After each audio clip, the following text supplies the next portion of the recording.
یہ تو حضور نے فرمایا خوبصورت جانور لاؤ، یہ کس حدیث میں آیا ہے کہ اسے بادام کھلاؤ؟ آج لوگ انسانوں کو روٹی نہیں مل رہی اور جانوروں کو بادام کھلا رہے ہو کو کھانے۔ اس کے حصے میں جو اللہ نے شے رکھی ہے نا وہ چارہ ہے، اس کو چارہ کھلاؤ اور اچھے طریقے سے پیٹ بھر کے کھلاؤ۔ جانور کو پیٹ بھر کے چارہ کھلایا جائے تو جتنی اس کی طبیعت ہوتی ہے اس حساب سے وہ صحت مند ہو جاتا ہے۔ باقی یہ تو آپ کسی شخص کو اتنا کھلا دیں کہ اس کا پیٹ اتنا بڑا ہو جائے، پھول جائے، تو وہ بیچارہ تکلیف میں آئے گا کہ نہیں آئے گا؟ یہ کس قسم کا ماحول ہے؟ ایک بکرا بکا ہے لاہور میں اور سیٹھوں نے شرطیں لگائی ہوئی ہیں، میں 5 لاکھ کا لایا ہوں تو میں 9 لاکھ کا۔ یہ کیا چکر ہوا؟ اور اتنا کھلایا جی اس کو فلاں چیز، یہ کس نے کہا ہے کھلانے کا؟ بادام کھانا کس حدیث میں آیا؟ کس صحابی نے اپنے بکرے کو بادام کھلائے؟ کس نے مکھن کھلایا؟ کس نے پیڑے کھلائے؟ بس کرو، عجیب تماشا لگ گیا۔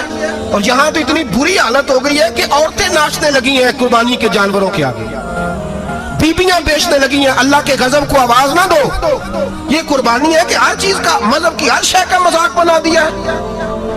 جس دین نے عورت کی اپنی قربانی بھی ہو تو اس کو ذبح کرنے کی اجازت نہیں دی، مرد ذبح کرے گا۔ جو دین کہتا ہے کہ عورت ذبح نہیں کرے گی، وہ عورت بیچ سکتی ہے اللہ کے جانور؟ یہاں جس کا میں نے رمضان میں بھی کہا تھا، پھر بات دہراتا ہوں، سارا سال ناچتے گاتے ہیں اور عید کا موقع آتا ہے تو 2-4 مولوی بٹھا کے وہ دین سکھانا شروع کر دیتے ہیں۔ کوئی پتہ ہی نہیں، کوئی خبر ہی نہیں۔ جس بوتل میں کل تک شراب بک رہی تھی اسی میں دودھ پلاؤ گے؟ جس برتن میں کل تک پیشاب تھا اس میں آج لوگوں کو شہد پلاؤ گے؟ بس کرو، یہ مذاق نہیں، یہ رسول اللہ کا دین ہے۔ نبی پاک سید عالم صلی اللہ تعالی علیہ وآلہ وسلم نے کوئی ذمہ عورت کے کوئی چیز نہیں لگائی ایسی جس میں اسے مردوں کے ساتھ شامل ہونا پڑے، اور عورت سمجھ ہی نہیں رہی کہ یہ اس کی تذلیل ہے، عزت نہیں۔ صابن بک رہا ہے تو ساتھ بی بی کھڑی ہے، شیمپو بک رہا ہے تو عورت اس کی جو ہے وہ ایڈ دے رہی ہے۔ یہ عزت ہے عورت کی؟ رسوا کر دیا تم نے ہر شے میں عورت۔ اب قربانی کا جانور بھی بی بی بیچے گی؟ غیرت کہاں گئی اس قوم کی؟ میرے رسول پاک سرور دو عالم صلی اللہ تعالی علیہ وسلم کو کسی نے آ کے کہا فلاں قبیلے کے لوگوں نے عورت کو سربراہ بنایا ہے، عورت کو آگے لگا لیا، فرمایا تباہ ہو گئے وہ لوگ انہوں نے عورتوں کو اپنے آگے پیشوا بنا لیا۔ جس رب نے عورت کو نبوت نہیں دی، امامت کرنے کا حق نہیں دیا، کس چکر میں لوگ پڑ گئے؟ 5 لاکھ کا جانور کس لیے لائے ہو؟ 5 لاکھ کا تفاخر کے لیے، دکھانے کے لیے؟ تو اگر 50,000 کا 60,000 کا بھی جانور لاتا تو اچھا آ جاتا، اور 50,000 کا جانور لائے تو 5 لاکھ میں کتنے آتے ہیں؟ بولے تو 10 جانور ذبح ہوں گے تو کتنے غریبوں تک گوشت جائے گا، کتنے گھروں کا بھلا ہوگا؟ ہر چیز کا چکر الٹا کر دیا گیا ہے۔ اور یہ صرف حج کے لیے ہوتی تو میرے رسول پاک ہر سال قربانی نہ کرتا، اور میرے نبی پاک قربانی دینے کا حکم۔ ایک اور بات بڑی لوگ پوچھنے لگے، کہتے جی گائے کی ہوتی ہے، بھینس کی بھی ہوتی ہے کہ نہیں؟ چلو جی اب نئی بات نکل آئی۔ حدیث پاک میں لفظ آیا اونٹ کا، نبی پاک نے فرمایا بکرا 1 سال کا، گائے 2 سال کی، اونٹ 5 سال کا۔ حدیث میں لفظ آ گیا اونٹ کا۔ آپ کو بندہ کہے پہلے بتائیں نر کا کہ مادہ کا، تو میں کدھر سے آپ کو حدیث نکال کے دوں جس میں نر بھی اور مادہ علیحدہ علیحدہ ہو؟ حدیث پاک میں ذکر آ گیا دمبے کا، مینڈے کا۔ اب باقی جو سارے جاگ رہے ہیں نا، غور فرمائیں، باقی ایک بکرا ہے، ایک چھترا ہے، ایک دمبا ہے، ایک دیسی بکرا ہے، ایک پہاڑی بکرا ہے، تو علیحدہ علیحدہ لفظ کہاں سے نکال کے دیے جائیں؟ یہ ساری انواع ہیں، اقسام ہیں، نوع ہیں۔ اسی طرح بھینس بھی گائے کی ایک قسم ہے۔ امام اعظم ابو حنیفہ فرماتے ہیں النوع منہ، یہ اس کی ایک قسم ہے، نوع میں سے ہے، گائے کی نوع میں سے ہے۔ آپ عام لفظ بولتے ہیں تو کہتے ہیں بکرا، چھترا، گائے، بھینس، عام لفظ ہے نا۔ تو جب گائے کہہ دیا تو آپ کو بندہ کہے گائے آیا تو پہلے بتائیں گائے تو ہے تو اس میں بیل شامل ہے کہ نہیں؟ تو گائے کی جتنی قسمیں ہیں نا، ہمارے محدثین بھینس کو گائے میں شامل کرتے ہیں۔ بھینس گائے کی ایک قسم ہے۔ تو نبی پاک صلی اللہ علیہ وسلم نے جب گائے کا لفظ استعمال کیا تو بھینس اس کے اندر آ گئی۔ تو اگر گائے کی قربانی جائز ہے تو بھینس کی قربانی بھی جائز ہے، اگر بیل کی قربانی جائز ہے تو کٹے کی قربانی بھی 100% جائز ہے، اس کے اندر 7 حصے ڈالے جائیں گے، اسے قربان کیا جائے گا، یہ جائز ہے۔ اگر آپ صریح لفظ نکال کے دکھانے کو کہیں گے تو پھر تو بڑی چیزوں میں لوگ الجھ جائیں گے۔ پھر کیسے نکالا جائے گا خسی کی جائز ہے کہ نہیں, جو خسی نہیں اس کی جائز ہے کہ نہیں, فلاں کی. تو ان تفصیلات, ہاں بہت ساری چیزوں کی تفصیلات حدیث میں ہیں لیکن ساری چیزوں کی موجود نہیں. اس لیے میرے عزیز یاد رکھیں, بھینس کی قربانی بھی ہوگی, گائے کی بھی ہوگی, بیل کی بھی ہوگی, کٹے کی بھی ہوگی. جن کی نہیں ان کی نہیں. ہم نے کبھی کہا ہرن کی قربانی بھی ہوگی یا مرغی کی قربانی بھی ہوگی. تو حدیث مبارکہ کے اندر جو چیزیں موجود ہیں ان کی جتنی اقسام ہیں ان سب کی قربانی کرنا ہاں جائز ہے. اور میرے نبی پاک صلی اللہ علیہ وسلم نے فرمایا جانور خوبصورت ہو, لنگڑا نہ ہو, کانا نہ ہو, زخمی نہ ہو, خوبصورت جانور لاؤ, اس کو لا کے ذبح کرو. لوگ کہتے ہیں چلو اتنے پیسے اللہ کے راستے میں دے دیں, تو یہ کافی نہیں کافی. مسلم شریف میں, بخاری شریف میں میرے نبی پاک سید عالم صلی اللہ تعالی علیہ وسلم نے فرمایا 10 ذی الحج کو اللہ کی نظر میں ابن آدم کا سب سے پسندیدہ عمل. لیکن نا 10 ذی الحج کو, کل 10 ذی الحج ہے تو بڑے کام ہوں گے. فجر کی نماز بھی ہوگی, تکبیرات تشریق بھی پڑھی جائیں گی. آج فجر سے شروع ہو گئی نا, 9 کی فجر سے لے کر 13 کی عصر تک تکبیرات تشریق پڑھی جائیں گی. اللہ اکبر, اللہ اکبر, لا الہ الا اللہ, واللہ اکبر, اللہ اکبر وللہ الحمد, اللہ اکبر, اللہ اکبر, لا الہ الا اللہ, واللہ اکبر, اللہ اکبر وللہ الحمد, اللہ اکبر, اللہ اکبر, لا الہ الا اللہ, واللہ اکبر, اللہ اکبر وللہ الحمد. کوشش کریں جب بھی پڑھیں 3 بار پڑھیں. تکبیرات تشریق بھی پڑھی جائیں گی, فجر کی نماز بھی کل ہوگی, عید کی نماز بھی ہوگی, لوگ اور بھی کوئی ذکر اذکار کریں گے. لیکن میرے نبی پاک صلی اللہ علیہ وسلم نے فرمایا 10 ذی الحج کو اللہ کو اپنے بندے کا جو کام سب سے زیادہ پسند ہے وہ یہ ہے کہ وہ اللہ کے راستے میں جانور کا خون بہائے. حالانکہ نمازیں بھی ہیں, اذکار بھی ہیں, تکبیرات بھی ہیں, سارا کچھ ہے, پر اللہ کو سب سے زیادہ کیا پسند ہے؟ جانور کو قربان کرنا. یہ اللہ کو بڑے خوبصورت لفظ نبی پاک علیہ السلام نے فرمایا قربانی کا جانور قیامت کے دن اپنے سینگوں اور کھروں سمیت آئے گا, اور جس نے قربانی کی ہوگی اس کی بخشش کروا کے اسے جنت میں لے کر جائے گا. تو فرمایا ابن آدم کا سب سے پسندیدہ عمل یہ, سب سے پسندیدہ, کہ وہ 10 ذی الحج کو قربانی کریں, کوشش کریں خود ذبح کریں اپنا جانور. یہ حضور کی سنت ہے. یہ نہ ہو سکے تو نبی پاک صلی اللہ علیہ وسلم نے اپنے ہاتھوں سے ذبح کرنے لگے حضرت فاطمہ کا جانور.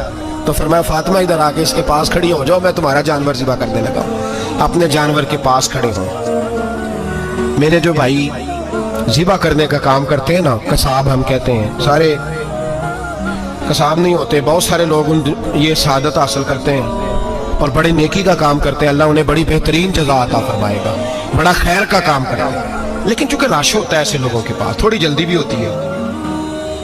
پہلی تو کوشش کریں تکبیر خود ڈالیں, یہ نہیں ہو سکتا تو قریب کھڑے ہوں. ہمارے ہاں ایک رواج یہ بھی ہے کہ 2 بندے ہاتھ رکھتے ہیں. ذبح وہ کر رہا ہوتا ہے تو جس کی قربانی ہوتی ہے اس کو کہتے ہیں تو بھی ساتھ ہاتھ رکھ, ہوتا ہے نا جی بہت ساری جگہوں. اب حکم یہ ہے شریعت اسلامیہ کا کہ جب جانور ذبح کریں گے تو پڑھیں گے بسم اللہ اللہ, بسم اللہ اللہ. ہاں نبی پاک صلی اللہ علیہ وسلم نے لمبی دعا پڑھی, صحابہ بھی لمبی دعا, انی وجہت وجہی للذی فطر السماوات والارض حنیفا وما انا من المشرکین, یہ بھی پڑھا. اور پھر میرے رسول پاک صلی اللہ علیہ وسلم نے یہ بھی کہا کہ اللہ میری طرف سے قبول فرما, میری امت, میری اہل بیت کی طرف سے قبول فرما. صحابہ جب جانور ذبح کرنے لگتے پہلے یہ دعا پڑھتے, پھر کہتے اللہم تقبل منا کما تقبلتا خلیل کا ابراہیم علیہ السلام وتقبلتا حبیب کا محمد صلی اللہ علیہ وسلم, اے اللہ ہم سے بھی قبول فرما جیسے تو نے حضرت ابراہیم سے قبول فرمائی اور جیسے اپنے حبیب حضرت محمد صلی اللہ علیہ وسلم سے قبول. یہ ساری دعا پڑھیں. اور جب جانور ذبح کرنے لگے تو پھر پڑھیں بسم اللہ اللہ, بسم اللہ اللہ. اچھا 2 آدمیوں نے ہاتھ رکھا ہوا ہے, 2 آدمی. اب اگر ایک نے بھی نہ پڑھی بسم اللہ اللہ اکبر تو جانور حلال نہیں ہوگا, دونوں کو پڑھنا پڑے گا. یہ مسئلہ یاد رکھنا. ایک اور بات بھی بتا دیں آپ, وہ بھی آپ نے یاد رکھنی ہے. قربانی کے بڑے جانور میں کتنے حصے ہوتے ہیں؟ 7. اب 7 حصوں میں 7 کی نیت قربانی کی ہونی چاہیے. 7 کی 6 حصے ڈال گئے, جو چلے تھوڑے سے زیادہ امیر لوگ نہیں تھے, نارمل تھے, انہوں نے 6 حصے ڈال لیے. 7واں امیر آدمی تھا, اس کو جا کے کہا یار ایک حصہ نہیں مل رہا, تو چل تو نے تو 2-3 بکرے لیے ہوئے ہیں, تو بھی شامل ہو جا. اس نے پہلے تو کہا نہیں یار میں نے اب لے لیا. پھر جب اصرار کیا تو کہا چلو ٹھیک ہے بڑے گوشت کا قیمہ کرا لیں گے.